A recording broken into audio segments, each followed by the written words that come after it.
Hello and welcome to Defence Line, a weekly program on defence, security and more. In this episode of Defence Line, we discuss efforts of the Army to take control of all tactical air assets from the Indian Air Force. Army feels that the Air Force does not fully understand concepts like close air support for ground troops on the battlefield. On the other hand, the Air Force maintains that in battle, air operations are its sole prerogative. Besides, Air Force feels that the Army can't handle air assets because it lacks strategic vision. How should this issue, which many feel is tantamount to a turf war between the Army and the Air Force, be resolved? This is what we discuss in Defence Line today. To discuss this contentious issue, we have Brigadier NJS Sidhu, a retired officer of the Army Aviation Corps, Air Marshal R.S. Bedi, former Director General Defence Planning Staff in the MOD, and Lieutenant General Vijay Oberoi, former Vice Chief of the Army Staff. Welcome to the discussion. But before that, let us look at this report.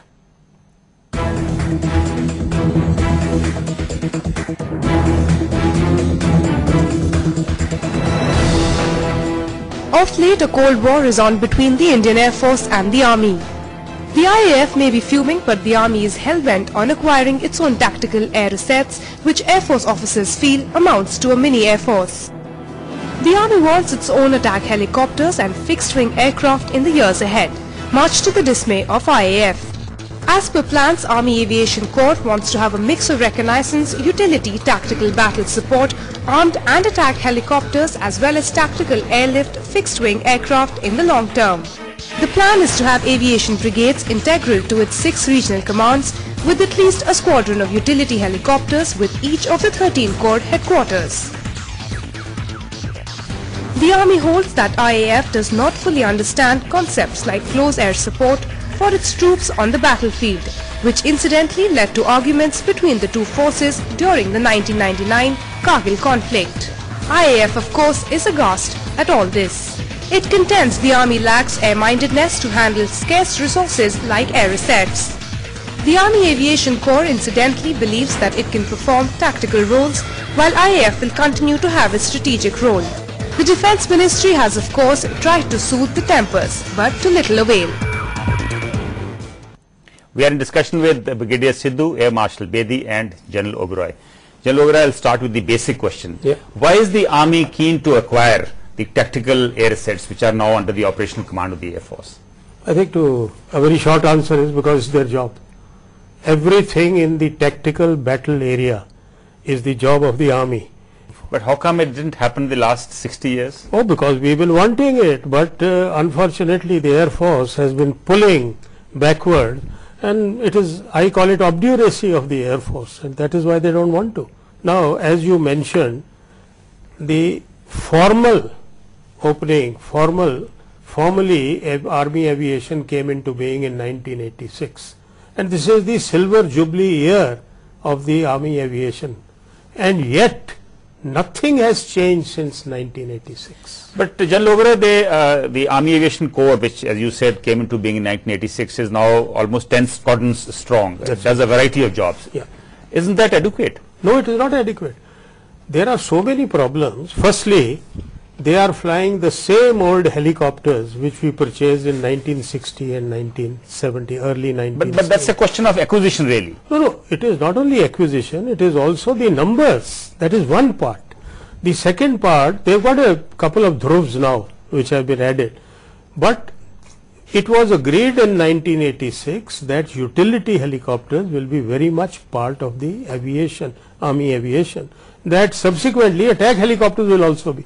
Neither do they have attack helicopters nor the utility. Now you can't call Dhruv because it's got 4 people more, therefore it's a utility helicopter.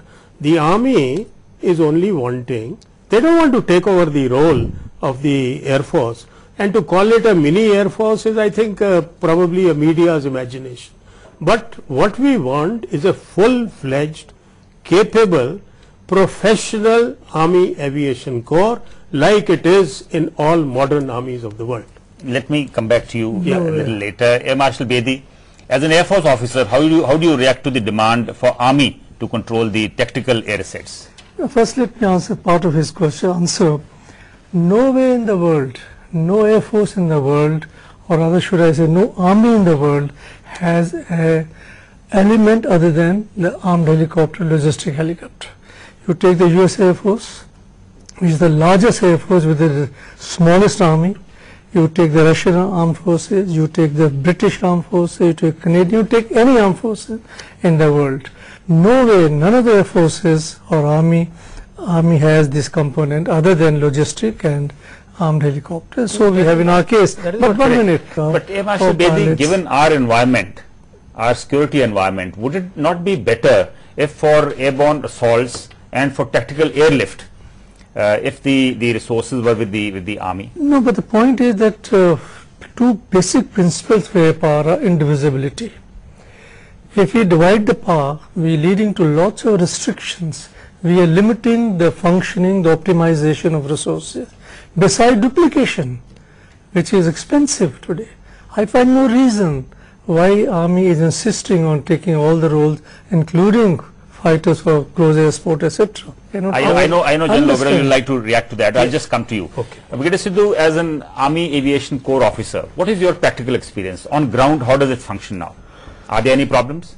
Well, there are lots of problems even today. Firstly, the tactical airspace during the battle.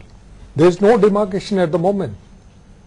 We still have to, depend on the Air Force for allocation of airspace. Whereas in the during the battle, you may be required to launch the aircrafts without any reaction time. During the Kargil war, did you face any kind of problems? Firstly, though, we don't have at the moment the type of aircrafts which we require. Okay. All these aircrafts, they have outlived their age. Well, like Bryce brought out. Today. So for ground support, you will need a different set of aircraft, right? No, it depends upon what is the performance of that aircraft. I just want to admit, Yes. answer is one of the questions you raised is airspace management. Please remember, airspace management has to be by a single entity. You cannot manage airspace by multiple authorities. That will lead to all aircraft being shot by the ground forces. Since the air defense is a responsibility of the Indian Air Force, whether within the TBA or as a space as a whole, it has to be managed by the Air Force. See, basically what I think Air Marshal Bedi is saying is that, I think during war, it will be very crucial to gain airspeed. I agree with you. So it has to be a single entity looking after all air operations. It has to be, but at least, let's say, below 500 feet or below 1000 feet, or we can lay down the level that no, you can't lay down the level. Aviation is free to operate. No, let me tell you, all fighters ingressing or going outwards will be flying at nothing more than a couple of 100 feet above the ground. And if they fly right over your TBA, or on the way back particularly when he is not very sure where is he will be shot up by your own troops. Well, General Lobera, so the space management is very important. Now, besides the choppers, the Army is also asking for its own fixed wing aircraft. Yes. Now, isn't that asking for too much? It's like the Navy asking for its own ground troops for amphibious assaults, and similarly the Air Force asking for its own ground troops to damage the enemy airfields. That's not the point. I want to kill this point about airspace management, Okay. otherwise the audience will go back to the wrong impression. Every army and every air force of all modern countries have found an answer to airspace management in the tactical battle area. Why is it so difficult for India to find an answer? You mean It's basically a management issue, really. it's a management issue. There are 4,000 aircraft, helicopters, over 4,000 with the US Air Force. There are 350 with Pakistan. There are 400 with China, and so on, UK, France, etc., etc. Don't they manage their airspace? Don't they fly? And they do so very well.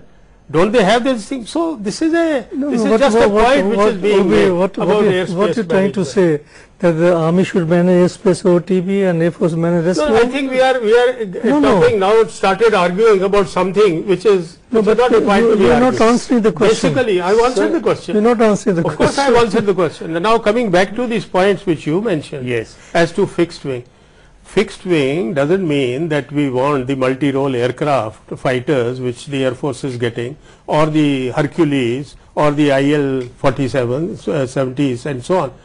What we want is that there is a cost-effective option, especially in mountain areas, where a small rotary wing aircraft is much cheaper than taking your chopper to that particular place.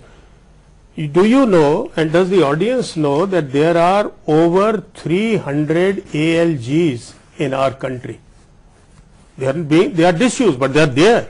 And a small aircraft, the Cessna type of an aircraft, required for command and control by the commander, by the corps commander, by the army commander, within the tactical battle area.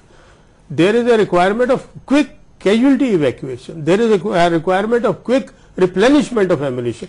There is a requirement of quick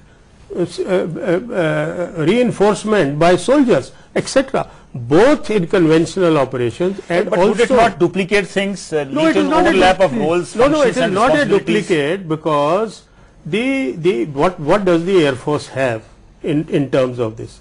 They have got big aircraft which are best used for intra-command move.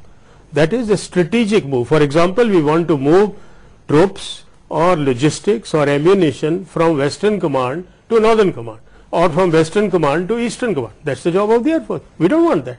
But within the command, surely the Western Army commander who is fighting the battle in his theatre must be able to move and do so in very easily and in a cost-effective manner. So therefore, to say that we are asking for a mini Air Force, we don't want a mini Air Force. Okay. 1 minute. It Yes. cannot be cost effective. It will be a duplication once again. If the army commander is going to seek his own aircraft, they will come from some ALG, some airfield. Same, the Air Force aircraft can come from the same places, and they have been coming. Can I be cited any example where the Indian Air Force did not meet the requirement of army for CASEVAC or for any emergent situation? No, I'll give you a But number of. they were issued during the Kargil war. They have been issued even No, in Siachen. I'll give you a number of examples on that. Quickly, yes. Even in Sri Lanka, where we required to lift some casualties, there were certain times when Air Force just refused. No, we can't do it. From the jungles of Nitikakulam, we did it. We landed in the center of the jungle and I think that was the first major operation of the Army Aviation Corps. Yeah. And another thing is, it is not Army versus Air Force. We are working for the national cause. Keeping that national cause in mind, what we need to see, how best we can utilize these resources at our disposal. That's a very valid point. I think national interest should take priority. But Air Marshal Bedi, before we go into a break, a quick question. If the Navy can have its own set of aircraft for its own roles, if even the BSF has its own set of aircraft, then why can't the Army have? Since they feel that they need their own aircraft for their roles. In Navy have very clear geographic responsibility, which is on the sea. Navy plays no such role on the land. The role on the land is played by the Indian Air Force. So Navy have very clear-cut responsibility over waters. Army doesn't have anything equivalent to that. Similarly, we can have responsibility up to tactical battle for Army and for introduction to the Air Force. You're forgetting my basic observation. It is that we are talking about water and land. Same thing can be applied on the ground. It cannot be applied also. on land. On land it will be duplication. Air Marshal Bedi, I'll just come back to you. Here we'll take a short break. When we return, we'll continue the discussion on whether tactical air assets should be transferred from the Indian Air Force to the Army. Welcome back. We are discussing the need for greater coordination between the Army and the Air Force. Talking of coordination, General Oberoi,